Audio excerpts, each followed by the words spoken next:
Do it.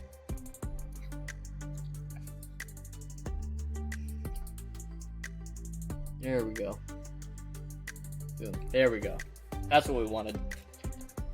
The erase tool removes what you already did, I believe. So boom. Now we just remove that area and we just let the AMR know that that's a floor. And the thing that's important about that is like in its data, if you tell it it's a floor, it now knows that if there is an obstacle there, it should go around it. But in its normal path, it don't have to include that in the equation of its normal path.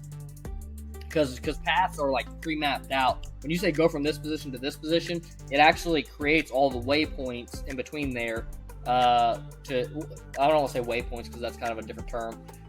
It creates the path and all the point cloud for that path prior to even moving to that path. Okay. Oh, let's go to some different options, right? So you got preferred zones, unpreferred zones, forbidden zones.